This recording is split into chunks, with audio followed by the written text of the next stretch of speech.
right now to go ahead, let's spend 30 seconds thinking in your own head about what you might try, what you might give yourself 1 year to do.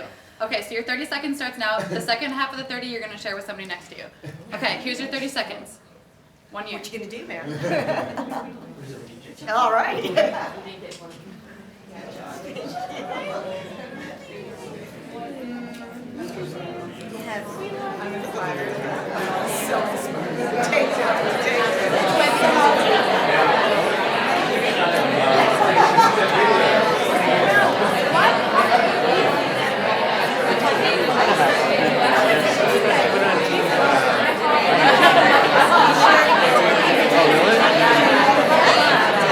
One book a month?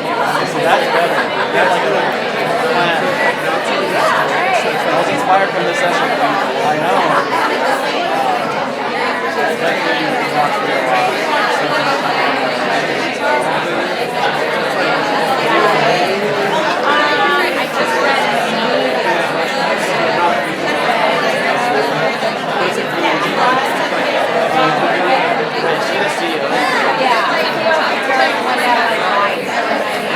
Okay, fam, rate it in, rate it in.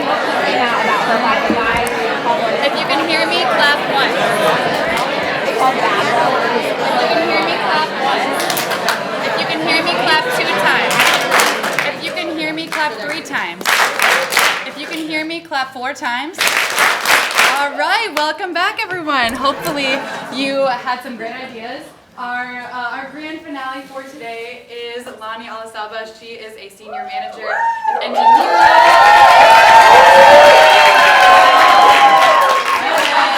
She's been with LinkedIn for 7 years, and we're excited to just hear a little bit about her career journey, some of her takeaways. So please welcome Lani. Thank you. Yes, thank you so much. I'm so excited to be here, so excited to go through this. I am living out one of my bucket lists, which is to overcome my fear of public speaking. I know, chatterbox Lani, extrovert, dancer, loud ass. How is this even true? Anxiety truly lives within. The battle is real. So I appreciate this opportunity, and hopefully my first of many TED Talks. Ooh, you like that picture? Yeah, I know. All right, so I thought I'd share a little bit more about me. So before we get started, so I went to the School of Hard Knocks. I had my first child when I was 15 years old. My son, Joe, is right there in the left-hand corner there. And his son is on the right-hand side, my first grandson. So I'm very happy to say he did not have him when he was 15 years old. I made it very clear I would disown him if he did that. So my family is there on the bottom. My son is now 27, expecting his second child, my granddaughter. My 2 beautiful daughters are 14 and 16. And then didn't talk to my husband for a month, went on one date night, and there's Miguelito. I believe all my time in motherhood has earned me a PhD in motherhood, so I don't know if that exists, but it does now. And I'm very proud of the 19 years I have as a TA professional. The company icons that you see here is where I've spent my career, all the way up to my time here at LinkedIn for the past 7 years. Okay, so my ask of all of you is that you focus on takeaways as you hear this, and take a deep breath in through your nose, exhale through your mouth. That confirms we're present. And take anything that resonates with you individually, okay? So going back 7 years prior to me joining LinkedIn, I worked for a small startup called TrialPay, online transactional marketing company, 50 employees when I started. I started as the first and only TA manager. Top tier school, CMU, MIT, Berkeley, Stanford. Great brains were in this building, 50 of them. And there I was, Lani from Hard Knocks. Pretty intense environment. Every meeting I went into hurt my brain, just put it that way. I joined that company and I built the company to 130 employees. I did everything from campus recruiting to building an ATS and implementing to business hiring, engineering hiring, all the like. So my surprise baby came, and that put me at a reflection point in my career. And at that point I had to think about, oh my goodness, startup and poopy diapers. I would have said shitty, but poopy diapers. It just didn't mix. The vibe wasn't there. My life was in chaos. So I took the intelligent risk to leave a full-time job, to leave a manager title, and to leave equity to join LinkedIn as a contract recruiter. The intentional part of what I did was I went to the heart of the industry I knew I was going to be in for the rest of my career. And I knew that I was going to go back to management. Maybe it's because I raised all these kids, but I feel like I have, a natural born leadership ability. So I kept that. So this is one takeaway. Take an intelligent risk, but have an intention when you do so. So affirmation. So here I am, 6 months in as a contract recruiter, and we get hit with master storyteller training. Has anybody gone through that? All right. So you guys don't know how good you have it, because back in my day, it was the first master storyteller training, and at the end of the session, we had to do role playing with our peer, with our director present in the room as it was being recorded. Brendan, you remember that? It was pretty intense. Pretty intense. I walked out of that training knowing in my heart and affirming in my being that I wanted to be at LinkedIn. What I learned about the culture, the values, the meaningful nature of the technology that we are working on resonated with who I am as a person. So that affirmation was really there. But my affirmation was not hollow, in that I knew I had skills and abilities to bring to the team and to the organization.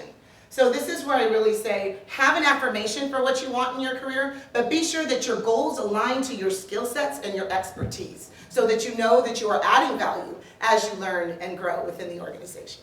Am I making sense so far? Yeah. Good, I'll keep going. Collaboration. Collaboration is something that I also discovered was a part of who I am as a human being for being here at LinkedIn. Gift of gab, I love talking with people, sharing ideas. This really worked to my benefit. Any idea that I had, whether it was a best practice to share, whether it was an idea, whether it was a process implementation change, bringing it forward, I was in the environment where it was welcomed, and that's LinkedIn. So collaborating and sharing ideas really helped me. It helps in many ways. Number one, it can help validate your idea. You can also get a perspective that you might not always get from someone else, because it's coming from someone else and not coming from you. So getting a different perspective from a different individual, right? And then the other piece that is very important, relationships matter. So as you collaborate and share ideas with your teammates, with your leadership, with cross-functional partners, they start to understand your work ethic. They start to understand who you are as a human being and what you can contribute. And the fact that you're collaborative means that they want to work with you. So collaborate and share ideas, a very important part of owning your career. So affirmation. So this is where 6 months in, I went to this master storyteller training. I was like, oh, I'm going to my boss. I know I'm a contractor, but I got this. What's up? Where's my blue badge? I'm ready for blue badge. Whoa, we got to talk about like head count and whether it's available, and but I was very affirmative in knowing that I wanted to be at LinkedIn. But I also had to be sure to understand that it was right and the timing was right. So you want to affirm what you want in your career. And my affirmation was, I want to be here, and I know that I want to be here, and I want to make an impact. So you have to know what you want in your career, affirm that you want to be here, but also the affirmation piece, what's also really important about that is you have to be able to know what you're going to contribute. You have to know that if I want to affirm that I'm going to do something, what am I going to give and what am I going to get? So have that reflection moment when you think about affirmation and what you want to do in your career. Oh, wait, okay, this is set your personal timeline. So, I was 6 months in and I was ready to be a full-time employee right after that master storyteller training. Headcount wasn't available right when I was ready, right? So, but my timeline was I was ready. But that was okay. So throughout my career, I set timelines for myself. You set career goal timelines, but understand the agile part of it is very key. It's that you set those timelines for yourself, but they're actually milestones where you stop and you reflect. What am I doing? Am I learning? What have I contributed? Have I reached a plateau? Am I ready? There's all these different things that you can think about that you set in that reflection point. And it might mean those questions will lead you to, yes, you're ready for your next play. Go talk to your manager. It might mean the time's not right. Some experience throughout that timeline might mean, hey, there might be something more for you to learn. There might be somewhere more that you can grow. So understand that you can set these timelines. They're very important. Set the timelines for your career, milestones. Consider them reflection points. If you hit your timeline, don't get worried about the hourglass running out. Just reflect and ask yourself those important questions, and then make the decision on what you want to do next and how you want to do it. So be agile. And also trust in the timing. Even if it's not your timeline, trust in the timing. Go with the flow. Know what you do. Be good at what you do. And your career will progress organically without the help of anybody else but you. Ooh, sorry. And with that, I say be empowered to own your own career, and may the forces be with you.